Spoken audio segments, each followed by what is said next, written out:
What's up, guys? So this is a work day in the life of a 16-year-old making $70,000 a month. There's gonna be nothing flashy and nothing cool. I'm literally just working so you guys can kind of see what it takes and what inputs I make to get where I'm at. Let's get into it. So here is the schedule for today. I actually only have two calls, which is very good. Now, straight right now, I'm doing YouTube, which is what you're watching. Then I got some reels to work on. Then I got a call. Then I got Discord.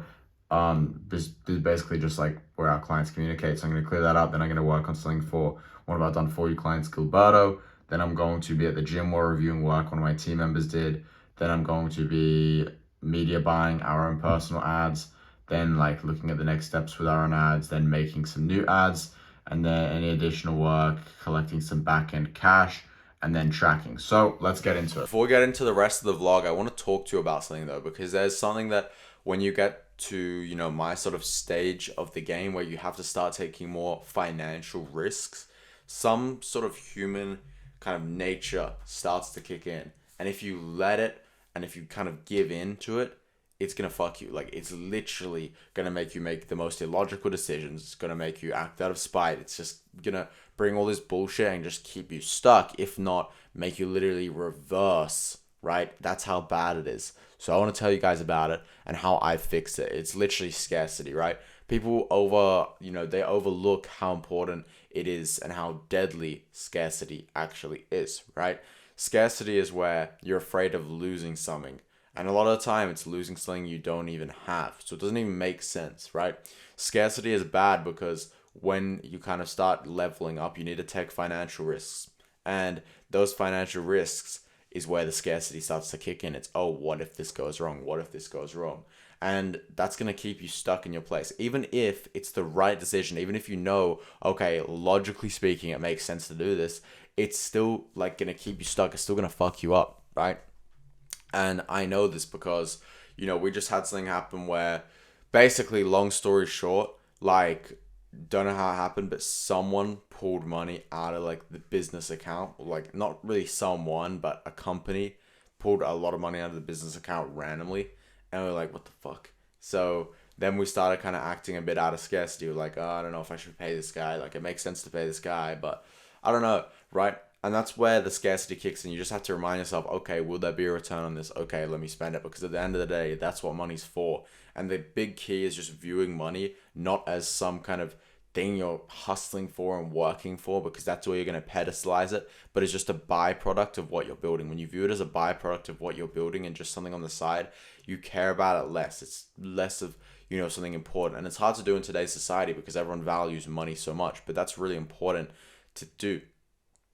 Now, how do you fix it? You just simply think logically about it. Okay, does it logically make sense to do this? Yes. Okay, then I'll do it. It's pretty simple. Just don't give in to scarcity and just literally be abundant. Being abundant is the best thing you can do. All right, guys. So update, it's like 10 a.m. I have an opening in my calendar for an hour. So I'm going to go for a quick driving lesson because next month I can actually get my provisional license, which means I can drive my own.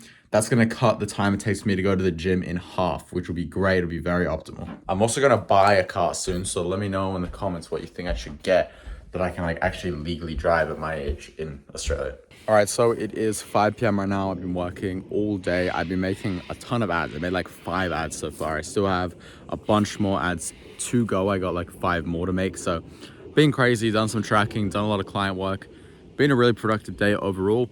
Now I'm just kind of out in the forest, just quickly getting some of the last, like, obviously light before it goes dark. It's always just good to come out here and just think a bit. And yeah, sorry to not record more. I mean, sometimes ask anyone I know, this happens where I just get into like a flow state and I completely forget about time.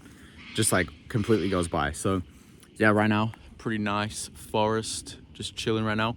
And yeah, this is kind of the plan for the rest of the day. Gonna work on a lot more ads, go to sleep at like midnight, and yeah, let's crush it. All right, guys, it's late as hell right now, but I want to kind of show you what I've been working on all day. I've made like 5 or 6 or probably 8 ads by now. Gonna show you some of the cool ads that I've made so far. So we got like, for example, this ad, which is sick. It's basically like Do you see what's wrong here? The state of the info market is messed up. Then we go into like why it's messed up. We call this the old generation of info. This is like really, so we have like, we capture attention here. I love this AIDA framework. Then we build interest right here. Then we make people desire the solution, 76K a month at 16, blah, blah, blah. And then we have people take action, and then we have proof, and then we have another call to action down here. This is a strategy I absolutely love to do for my ads. Same thing with this ad, right? This is called the info cheat code ad. At 16, and this is really cool. This is basically like at 16, I've generated millions for some of the biggest names in the info space, people you probably know. So then this kind of is like, oh my God, like basically making people guess something is really good because people can come to their own conclusions. Like people can think, oh my God, this guy's like worked for like freaking Elon Musk or something. Like it depends who they are and how they think basically. There are genuine cheat codes in the space, which allowed me to go from, and then we basically phrase their problems as a personal experience, allowed me to go from these problems to this desired outcome with these benefits. So drop me a follow here, blah, blah, blah. The only thing I want to change for these ads is I want to make it more technical. I want to have like a more technical breakdown because that's like going to make people think, we have the source, which is like the thing we're trying to do here. This is another ad here. Like I copied Iman's funnel and made me 76K last month at 16. Lots of personal results, bang. This is basically the same sort of ad framework, right? We capture attention here, we build interest with this cool diagram here with all this desired outcomes. Then we start building desire by showing the process. We show like, oh, this is making me this much money, blah, blah, blah. And then we have proof. Then we have the final CTA. This is the strategy I just love to do, guys. So yeah, that's kind of an overview of the ads and everything where we're at. I don't know, I just like to drop some source. Guys, vlogging is a different breed. I have respect for people who vlog because like, it's so hard to find stuff to talk about. It's 11 p.m. right now. I probably didn't vlog for a solid 6 hours straight. It's just hard to think of things to talk about, to be fair. But I'm going to end off this vlog here. I was like, oh, I don't want to post this, but I'm going to post it anyway because I think it's cool for people to see this, cool to look back on. So yeah, guys, see you in the next one. Subscribe for these daily videos. I'll see you in the next one. Peace.